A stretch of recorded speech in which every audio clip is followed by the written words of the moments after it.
Welcome to the Operation Game Night podcast. Today we are going over the fence. Joining me over the fence is Clayton Gable. How you doing, Clay?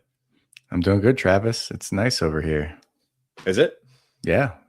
On your side of the fence or on your side of the country? On my side of the fence. Has it been? You got a lot of snow. I saw like a big storm rolling through the northeast. Well, not lately. Oh no, okay. But it has shifted. Okay. So we'll just hop into it real quick. Let's do it. Well, I'm over the fence, and I'm going to talk about whatever I want. So my AC went out. First hot day we had. Okay. I realized I was running the AC, but the house wasn't getting any cooler. So I got that changed up. That wasn't fun. They're expensive. But anyway, we rushed, we got it in, and there was like 2 hot days, and now it's cold again here. So that might be the storm you're talking about. Yes. It's not snowing, but it is. It has gotten chilly, and I think it's supposed to be chilly for a good portion of the week. That's chilly down here. It was like 55 today. Oh. Well, this is not a weather podcast, but what else have you been doing? Besides replacing your AC. Speaking of weather, my kids are big into flag football. Nice. I'm big in. I mean, this is the first year they've done it, and they're both on different teams. So we're at flag football practices a lot of the nights of the week, and then on the weekends there's games on both days. Okay. And I gotta say, I like flag football. I mean, my kids are still learning. I wouldn't say they're all stars out there. Okay. But in terms of sports that I've had to watch at the youth level, and it could just be that they're older now, but watching flag football is actually kind of fun. It resembles regular football enough that I understand what's going on, but and the kids, seem to have plays that they're running, and yeah, it's cool. I enjoy it. I can see why. I think it's going to grow and be a pretty huge thing, especially now that it's in the Olympics. It is in the Olympics now, and they're going to field all of our NFL players. Do the boys have like set positions that they play, or they just rotate them through? It's pretty vague. Okay. There's a quarterback that is pretty standard on both their teams. Okay. And then everybody else kind of shifts around. There's a few different receiver positions. I think it's like 5-on-5 or 6-on-6. So only 6 people are on either side at a time. Nice. There's a center, there's a quarterback, there's a running back sometimes, and there's like receivers split out or in tight. Yeah, I don't know the rules very good, but I do know it seems to be that people are just moving about, and that's probably just a product of their age level and just getting them used to different positions. Yeah. But it's a lot of fun. Yeah, that's rad. That's pretty awesome. Yeah. And you undertook a physical challenge by running something? Oh, yes, I did. I have it on right here. I'm wearing my half marathon t-shirt that I got. It says Pace with Purpose. Okay. I'm guessing this half marathon was like for a charity of some sort, but I would be pressed to tell you what it was, but that's just based on what the shirt says. Really, I just signed up for it on a whim because 2 of my buddies from high school were doing it, and they said, do you want to do it? And this was a long time ago, and I was like, yeah, that sounds great. I've done a few of those before. And then like a month before it came time to do this, I realized, oh, I have to run 13 miles in a few weeks. I should probably get on that. Okay. And yeah, so it was the least prepared I've ever been for a physical endeavor like this. But I made it, and I was proud of myself because, almost every time, and you're probably the same way, being athletic, competitive, you can tell yourself that you're not going to take it seriously. Yep. And that you're just going to go out and have a good time. I don't know how many Air Force PT tests I showed up to where I said, Clay, you can run the 1.5 miles in 11 minutes and get a 95. Yeah. If you run the 1.5 miles in 8 minutes, you'll get a 98. There is no reason to push yourself like that. Nobody cares. Yeah. A 98 instead of a 9, and every single time I would make myself miserable just to, get as close to that max mark as I could. Yeah. And historically, I would do the same thing in one of these races. I would push myself to no end, but I was like, "Listen, reality is, Clay, you didn't train. You didn't train like you should." I did a couple long runs, but the furthest I went was like 7.5, 8. Okay. So there was a 5 miles that I didn't know about. Never seen those last 5 They miles. were a mystery to me, and I was like, "You just need to go out there, just run with your friends and chill and Yeah. just have a good time." And I did that. We didn't push, we just Nice. trotted along at a conversational pace. The miles just ticked on by. The last 4 to 5 got a little iffy. Okay. Again, uncharted territory for my training plan, so it started to hurt a little bit, but I was able to rein myself in enough to, not be miserable, which I think is growth. Yeah. That's great. Good Yeah. for you. Yeah. That's far too long for me to run. I had grand ambitions of running the was it the Rocky half marathon in Philadelphia that they do every year. Oh. Yeah, and you I think you start and finish at the Rocky Steps.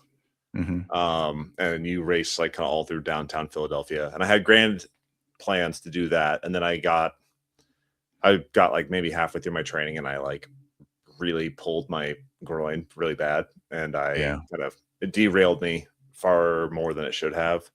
But it's interesting that you say like as an athlete you can't help but be competitive, because Rachel signed up for a 5K, a free Easter 5K, like the Saturday before Easter. Okay, a free community Easter 5K. People were showing up wearing bunny ears and costumes and stuff. Yep. And she got there and she's like, looking around like, I think I can take them. I think I can beat them. Like, it's a free 5K. They're not handing out Yep. medals. Okay. And there was a 14, 15-year-old that won the whole thing. And he ran this 5K in like, like 5K. He ran it in like 15 minutes, like 15. Oh my He was god. flying. It was crazy. That's insane. Yeah. But yeah, Rachel did the exact same thing. Like, oh, I think I can take these people. Like, Yeah. you're running a free pre-Easter 5K. Like, just calm down. Yep. It's hard to shake that, but boy, Rachel would have really been tough pressed at my half marathon when she saw what I was up against, because talk about humbling. We were Yeah. in the heart of Amish country here in Pennsylvania, and we had all these Amish families out there that were in this race. I'm talking about women in dresses and like hair things, Yeah, the bonnets. men in overalls. Like I'm at like mile 9 and there's this guy with a big long beard and overalls, and these aren't running shoes, these might be work boots, and he is just trucking in front of me. And I am like, I have to pass this guy. That is incredible. Yeah, it was the wildest thing I've ever seen. Wow. Yeah. Nice. But you finished. Do you get like a medal, free t-shirt? Medal, t-shirt. Look at me.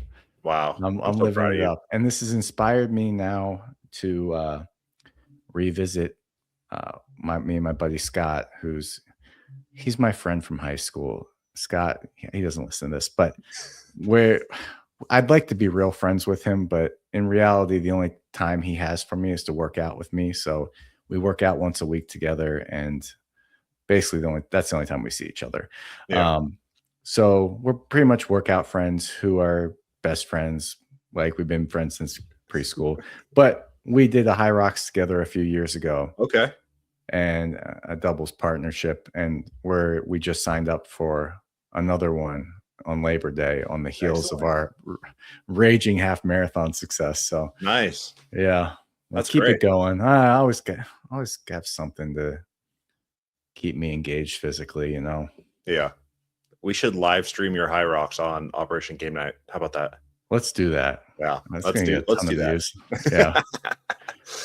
Yeah. Okay, I've been over the fence for too long. You tell me what's going on with you. Well, we've been shopping for houses in Colorado to no avail. Still on the house hunt in Colorado. You know where to find. You know where to look, right? I do The know where to O look. to the V to the R. The OVR would be ideal, but we are looking on the exact opposite side of town, just because we have such different commutes going up the hill versus down to the airport, and Yeah. balancing the distance slash time between those two is becoming increasingly difficult as the weeks pass by. I went out to the airport from OVR all my time there, except for when I was at the academy when it was Yep. really nice. But it was only like 30 minutes.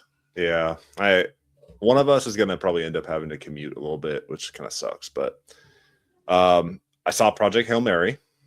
Ooh. Thought it was really good. Yes.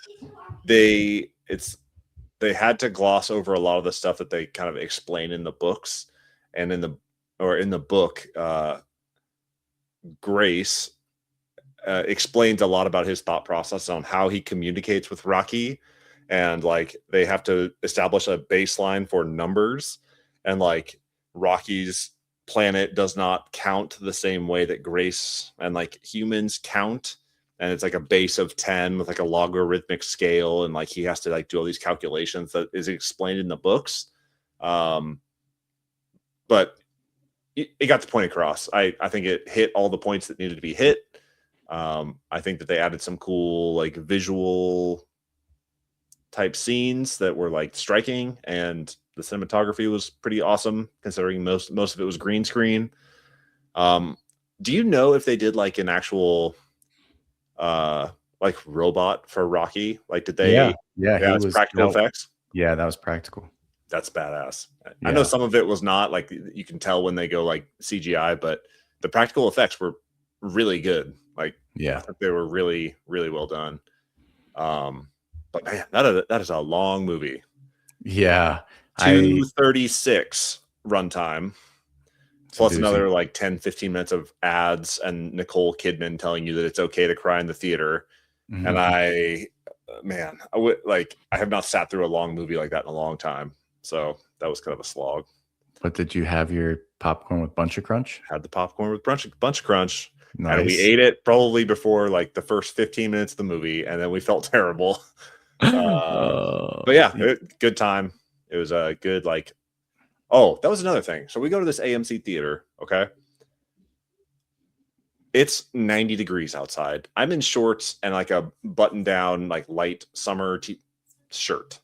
We go to the front of the theater, and on the front door, they have a sign that says, "Beware, the theaters are very cold," and "very" is underlined.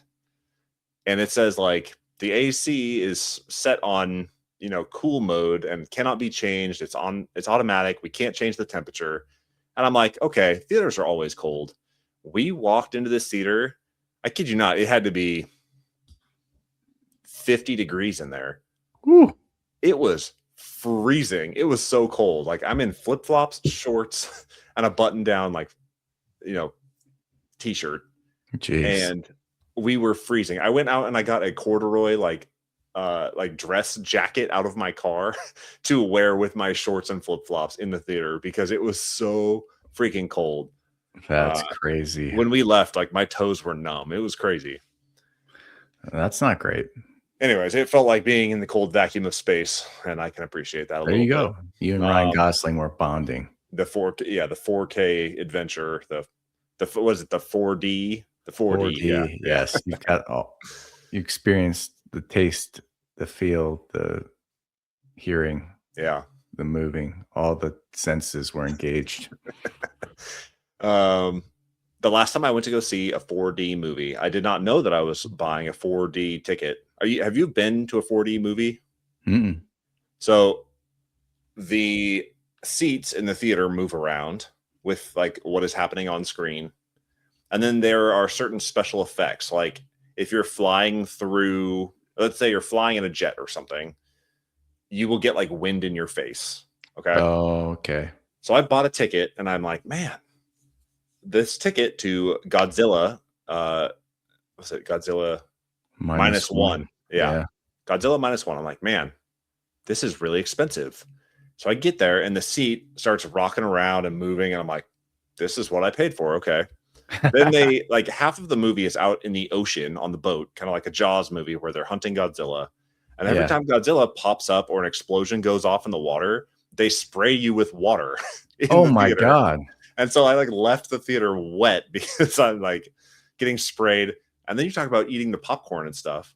We start eating, I'm eating popcorn. And then every time they're out on the boat, the seat gently rocks you side to side. And I'm like, I'm about to get seasick in a theater eating popcorn. I'm about to yak this popcorn. This is the most ridiculous movie going experience I've ever had. That sounds awful. It was something. It was something. Last but not least, Rachel and I watched Big Mistakes on Netflix. It is a new show from Dan Levy and Taylor Ortega. Dan Levy of Schitt's Creek fame. Oh, yeah. I saw this. It's a cop show, right? It is kind of like a crime thriller. Okay. But it is like a comedy crime thriller, I think.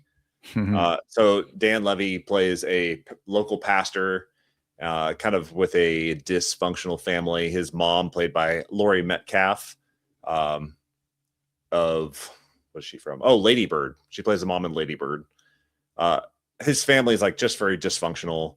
And he and his sister, played by Taylor Ortega, get kind of wrapped up in this like crime thriller when his sister steals a necklace from a store that they go into, and they kind of get pulled into this like seedy underworld that is happening right under their noses.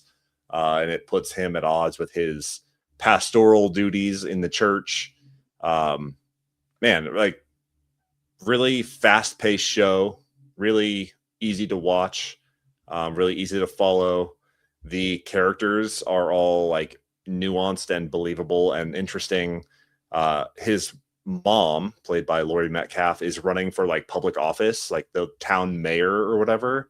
And she's just like falling apart and stressed out and yelling. And like, it's not a relaxing show to watch, especially the first couple episodes. Like the music that they pick to underscore the show, the characters, like everything is very frantic and kind of stresses you out a little bit. But once you hit your groove, like probably episode 3 or 4, it like slows down a little bit and you get your feet underneath you just for things to like ramp back up and get crazy again. I thought it was pretty good. I thought it was really funny. I think it was pretty well done. So yeah, check it out. It's called Big Mistakes. It's on Netflix. I will. We're coming to the end of a show we've been watching, so I am looking for the next one. Yeah, it goes by super fast. The episodes are like 35 minutes long, and there's only 8 of them. And it ends with a good twist at the very end that is like, you really don't see it coming. And I'm sure that they will set it up for season 2 in the future. I love the 35-minute episodes. Honest to God, like nowadays, with our kids don't go to bed till 8:30 or later, and so for us to sit down and watch a show that they can't watch, it's like, Yeah, I should be going back to my bedroom around 9:15. yeah, So an hour-long show sometimes pushes me uncomfortably past where I should be getting ready for bed. yeah. 35 minutes puts me right at, hey, okay, it's a perfect cutoff. I can head back, get ready for bed. Yeah. Do all the And then things you I don't need like to do. binge it all. You don't watch it all in one sitting. You watch your 30 minutes once per night or however, whatever day of the week you have time. I really like that versus the like hour and 20-minute episodes that are just Yeah, like, I can't. I mean, during a weeknight, I will watch like half of an episode, and that feels not good to me. yeah, I hate having to cut an episode off in the middle. yeah. So that's good. Well, speaking of longer seasons and longer episodes, we did finish The Pit season 2. Oh, is that good? The Pit is great. You have to be able to put up with some like medical viscera. There's some like pretty gnarly scenes in that show that are very realistic. But it's winning Emmys and winning all sorts of awards. I don't need to tell you how good it is. The characters are great. The show is frantic and awesome to watch and interesting to watch visually. They keep track of every little detail in the emergency room. so that the continuity between scenes is like spot on. You could literally like trace out a character's footsteps through the entire season, because each season is one day in the ER, and like you could keep track of a single character, all like everywhere they go and everything they do during that day or that shift. This second season, I don't think the patients that make appearances are quite as compelling as the first season, but they do have some great characters on there that show up. Lots of real talks about like mental health for emergency room doctors. They wrote some storylines that are very like relevant today, but they wrote them like over a year and a half ago. So yeah, so pretty interesting storylines in season 2, although I don't think they wrapped them up as nicely as in season 1. But if you're into The Pitt, it's more of that. It's a great show. Yeah, we watched the first season of The Pitt literally up until the season finale, and there was the event that happens in the season finale of season 1. It was too much for Mary. Yeah, we had to turn it off. Yeah. So I didn't get to finish season 1, but up until that point, and even to that point, I thought it was an amazing show. Yeah. So maybe we'll be able to hop into season 2 and hope that something like that doesn't come up. But Mary is sensitive to some of those like real life things that can. Yeah. Well, season 2 takes place on 4th of July. So you can imagine the types of things that the emergency room might see on the 4th of July. Yep. So there's a lot of that. Okay. But if you can handle somebody's like face being pulled out like they did on season 1, which is by far the grossest thing I've seen on that show. I mean, I closed my eyes for most of that show. Dude, it's gnarly. I'm not even gonna pretend like I wanted to see that. Like, there's some gnarly stuff in this show. Not for the faint of heart, for sure. Yeah, well, still worth watching. I think it's great. I literally hate any of that type of stuff, like guts and but just close your eyes. It's worth it. Yeah. It's still good even if you close your eyes. Yeah, I mean, just the interactions with the patients and like their interactions amongst the doctors and how they solve problems and stuff. It's always fun to watch. Yeah. And or listen to if you're closing your eyes. So it's basically an audiobook for me. It's an audiobook in the ER, right? Yeah. Did we do it? We did it. All right. This has been Operation Game Night. We have been Over the Fence. I have been your host, Travis Smith. He has been my co-host, Clayton Gable. He ran a half marathon. He's got pace with purpose. Give him some love in the comments. This has been Operation Game Night, and we are out.